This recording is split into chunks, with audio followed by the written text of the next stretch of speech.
E aí a prova olímpica do triatlon, ela é fechada, se constitui nas distâncias de 1.500 metros nadando, com 40 km de bicicleta e 10 km de corrida no final. A prova ela é uma coisa só, né? O triatlon em si ele não é dividido entre nadar, pedalar e correr, no sentido de que a prova é segmentada e se tira o tempo e depois se soma. Isso não existe. O que acontece é que a prova é única em que se larga nadando e se termina lá no final da corrida.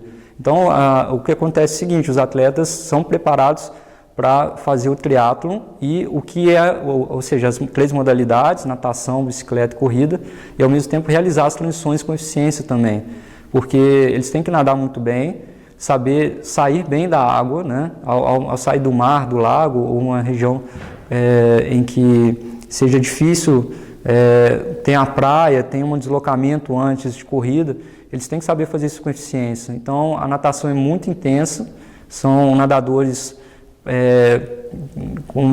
justamente no triatlo olímpico, nadam 1.500 metros, então uma prova que dura ali, hoje está durando entre 18 e 17 minutos, dependendo das condições do mar, pode chegar a 20, mas só se a condição do mar estiver muito ruim, e mesmo assim os tempos da natação são bons, muito bons, né? Pensando que é água aberta, e ao mesmo tempo você tem mais 2 modalidades para concluir depois. Aí, feita a natação, os atletas entram numa área chamada transição.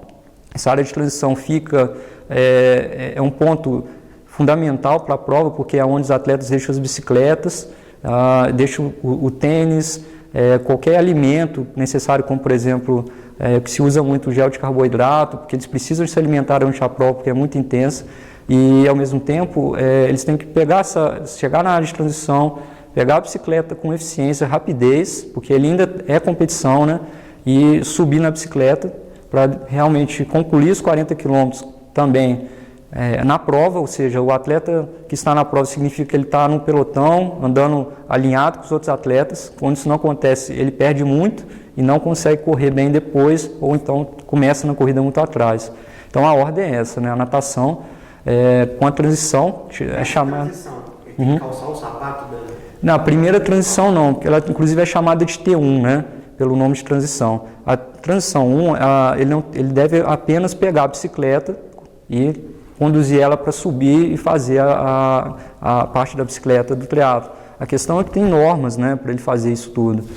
Além de estar competindo ali, ele tem que seguir as normas de primeiro colocar o capacete e só depois de colocar o capacete que ele pode tirar a bicicleta do lugar onde ela fica acoplada.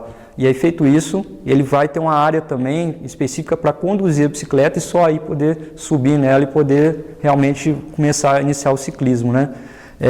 A questão é que é um momento ali, a transição, a T1, ela é muito importante para os atletas, porque ela pode mudar toda a prova, se for mal feita ou bem feita. Se o atleta nada muito bem, mas ele não chega com eficiência para fazer a transição, não consegue desenrolar rápido ali os trâmites para pegar a bicicleta, pegar o capacete, pegar a bicicleta e sair, outros atletas que nadaram um pouquinho menos que ele podem chegar e conseguir passar ele nesse momento.